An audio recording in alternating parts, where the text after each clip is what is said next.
আপনাদের প্রিয় নেতা যিনি আপনাদের জন্য জনগণের কথা বলতে নিয়ে বিএনপির জন্য আহ্বান করেছিলেন আমাদের প্রিয় রাজা মাস্টার। আপনারা দুঃখ পেয়েছিলেন তো যে এরকম একটা মানুষকে ধরে নিয়ে গেল। আমি মামলা আসেন না, আমার মামলাগুলো খুব বড় বড় মামলা। আমি পল্টন থানার পুলিশ হত্যা মামলা আছেন, আমি শাহজাহানপুর থানার পুলিশের অস্ত্র ছিনতাই মামলা আছেন, আমি বোনারপাড়ার রেলওয়ে ডিস্ট্রিক্ট করার মামলা আছেন। আমি এই সমস্ত মামলার জন্য দীর্ঘ 2 মাস কারাগারে ছিলাম। আপনারা কি বিশ্বাস করেন যে আমি হত্যা করতে পারি? আমি পুলিশের অস্ত্র ছিনতাই করার মতো লোক কিংবা রেলওয়ে ডিস্ট্রিক্ট করার মতো লোক। শুধু আমি এই একটু জানুন সরকার, সরকার দীর্ঘ 15 বছর বাংলাদেশের অবৈধভাবে রাষ্ট্র ক্ষমতা দখল করে ভোটারবিহীন নির্বাচনের মধ্য দিয়ে বাংলাদেশের রাষ্ট্র ক্ষমতা দখল করে অন্যায় নিপীড়ন নির্যাতন মিথ্যা মামলা খুন হত্যার মধ্য দিয়ে সমস্ত বাংলার মানুষের প্রতিবাদী কাম্পানের স্তব্ধ করার মধ্য দিয়ে এই দেশ শাসন করেছে। শুধু শাসন করেছে বলে ভুল হবে, এই দেশকে লুট করেছে। 11 লক্ষ হাজার কোটি টাকা লুট হয়েছে বাংলাদেশ থেকে। বাংলাদেশের জনগণের বাংলাদেশের যে সম্পদ তার 50 ভাগের মালিক হচ্ছে আওয়ামী লীগ, তাদের মদতপুষ্ট ব্যবসায়ী, তাদের মদতপুষ্ট আমলা, যারা আপনাদের আমাদেরকে শাসন করেছে, শোষণ করেছে, নির্যাতন করেছে। বিএনপি আজকে দীর্ঘ 15 বছর রাজপথে লড়াই করেছে। যারা তারেক রহমানের নির্দেশে আপনাদের প্রিয় নেত্রী বাংলাদেশের মানুষের ভালোবাসার ধন, বাংলাদেশের স্বাধীনতা সার্বভৌমত্বের প্রতি, গণতন্ত্রের প্রতি, ন্যায় বিচারের প্রতি, আইনের শাসনের প্রতি, যিনি সমস্ত দুঃশাসনের বিরুদ্ধে মাথা উঁচু করে লড়াই করেছেন এবং শুধুমাত্র সে কারণে একটি মিথ্যা মামলায় তাকে 6 বছরের অধিকার কারাগারে থাকতে হয়েছে। বিনা চিকিৎসায়, অপচিকিৎসায় আজকে তিনি জীবন মৃত্যুর সন্ধিক্ষণে। অত্যাচার হয়েছে তার উপরে বাংলাদেশের সময়ে। তার 2 ছেলেকে তাকে মারধর করার চেষ্টা করা হয়েছিল। দেশ ত্যাগ করে আপনি ভালো থাকবেন। উনি বলেছেন এই বাংলাদেশের বাইরে আমার কোনো ঠিকানা নাই, এই বাংলাদেশে আমি জন্মগ্রহণ করেছি, এই বাংলাদেশে আমি মৃত্যুবরণ করব। উনি শহীদ জিয়ার ভাষায় বলেছেন প্রথম বাংলাদেশ আমার, শেষ বাংলাদেশ, জীবন বাংলাদেশ আমার, মরণ বাংলাদেশ। তার 2 ছেলের উপর নির্যাতন হয়েছে। ছোট ছেলে আরাফাত রহমান কোকো নির্যাতন সহ্য করতে না পারে আকারে মৃত্যুবরণ করেছেন। যারা তারেক রহমানের মেরুদণ্ডের হাড় ভেঙে দেওয়া হয়েছে, দেশান্তরী করা হয়েছে, তার আদরের নানি মারা গেছেন, তার প্রিয় ছোট একমাত্র ভাই মারা গেছেন, তার মামা মারা গেছেন, পরিবারের অন্য সদস্যরা মারা গেছেন। তারেক রহমান তাদেরকে দেখতে পারেন না। মানুষের জীবনের কত বড় আফসোসের কথা, একমাত্র ভাই যখন মৃত্যুবরণ করে তার চেহারা হয় না। তার মা কিরকম মৃত্যু সজ্জায় যখন যারা তারেক রহমান দেশান্তরী, ওরা জিয়া পরিবারকে ধ্বংস করতে চেয়েছিল, ওরা শহীদ জিয়াকে হত্যা করেছে, ওরা আরাফাত রহমান কোকোকে হত্যা করেছে, খালেদা জিয়াকে স্টপ পয়জনিংয়ের মাধ্যমে তাকে মৃত্যুর মুখোমুখি দাঁড় করিয়েছে। যারা তারেক রহমানকে মিথ্যা মামলা, এমনকি তার স্ত্রী যিনি একজন নির্ভেজাল গৃহবধূ, একজন চিকিৎসক, শুধু চিকিৎসক বলে বোঝাবে বাংলাদেশে কোন পরীক্ষায় যিনি কখনো দ্বিতীয় হন নাই। আমার মেডিকেল কলেজের ছাত্রী কোন পরীক্ষায় দ্বিতীয় হন নাই। এরকম অসাধারণ মেধা সম্পন্ন একজন ছাত্রী বর্তমানে গৃহবধূ, তার নামেও মামলা হয়েছে, তাকেও জেল দেওয়া হয়েছে। এইভাবে আমাদের কোনো কোনো নেতার নামে 527টি মামলা।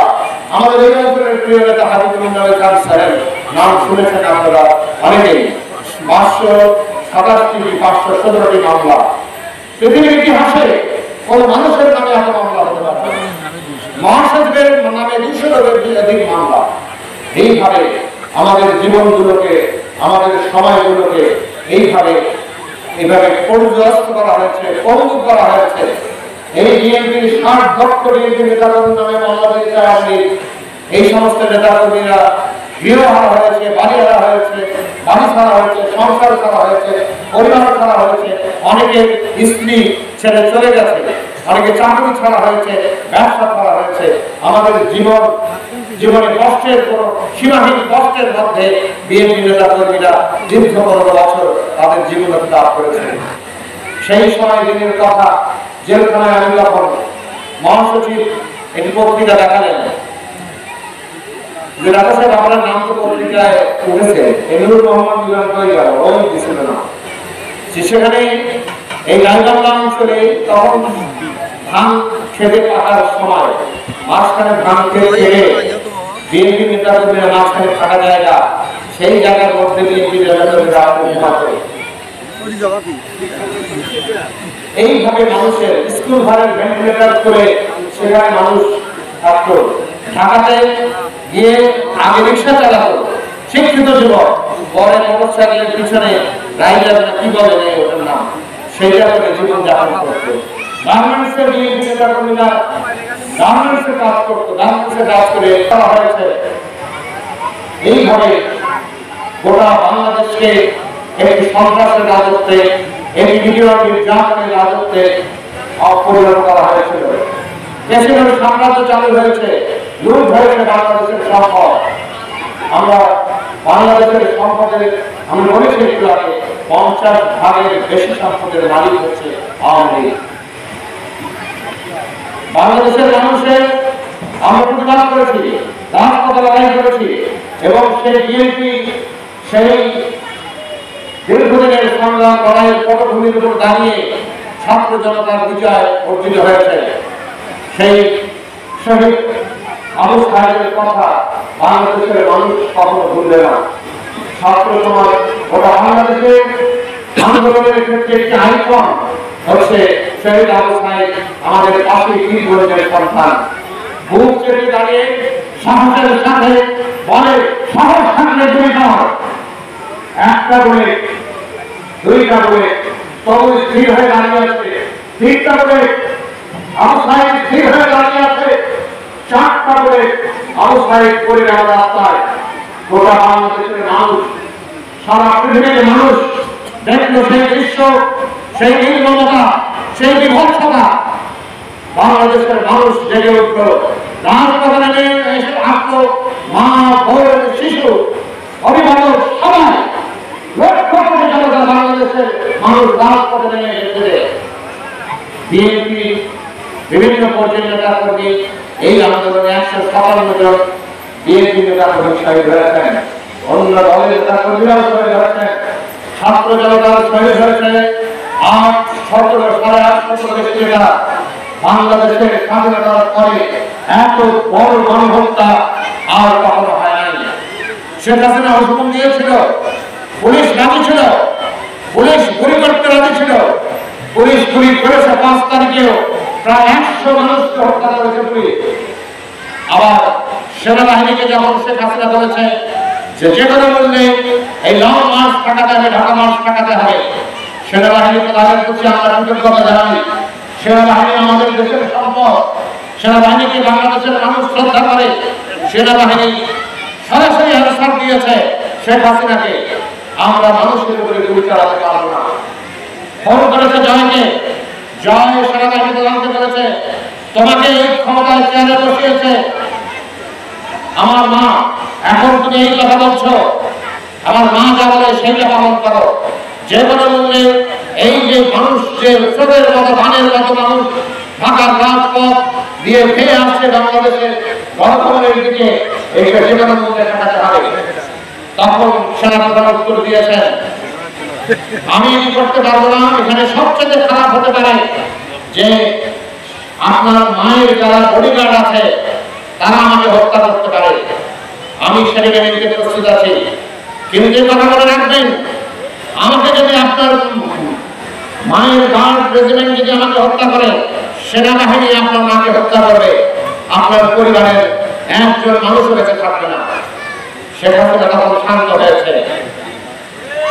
সেখানে আমাকে বুঝিয়েছে, সেনাপ্রধান বলেছে 45 মিনিট সময় পাবেন। যেভাবে ঘেরে আসছে মানুষ, যে গতিতে গণভবনের দিকে, আপনার অস্তিত্ব খুঁজে পাওয়া যাবে না। 45 মিনিট সময় দিলাম আপনাকে, পদত্যাগ করুন। বলে যে আমি একটা বক্তৃতা দেব, সময় নাই, রেকর্ড করার সময় নাই, বঙ্গভবনে যাওয়ার সময় নাই, পদত্যাগ করুন।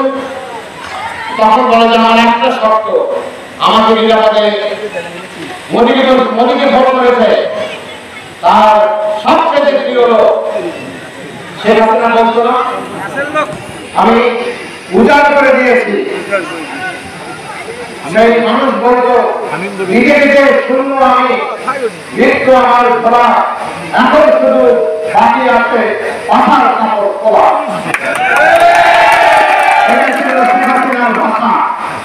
এখন মোদী রাজি হয়েছে, তাকে গ্রহণ করতে রাজি হয়েছে এবং সেনাবাহিনী তাকে নিরাপদে তার পরিবার সহ তাকে পৌঁছিয়ে দিয়েছে ভারতে। ভারতে বসে উনি যে চুপ করে বসে আছেন তা নয়। আপনারা তো এই যে টেলিফোন সংলাপ শুনবেন, উনি বলেন যে আমি বাংলাদেশের কাছাকাছি আছি, যে কোনো সময় আমি বাংলাদেশে ঢুকবো, তোমরা প্রস্তুত থাকো। এই সরকারকে শান্তিতে থাকতে দেওয়া যাবে না, এই সরকারের পতন ঘটাতে হবে। শেখ হাসিনা যদি আবার বাংলাদেশে আসে, কি অবস্থা হবে বাংলাদেশের চিন্তা করেন একবার।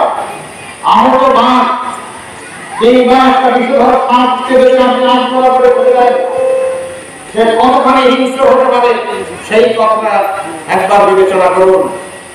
এই আহত বাঘ, এই আওয়ামী লীগকে খুব দুঃখের সঙ্গে বলতে হয়, এই আওয়ামী লীগকে কোন রাজনৈতিক দল আশ্রয় প্রশ্রয়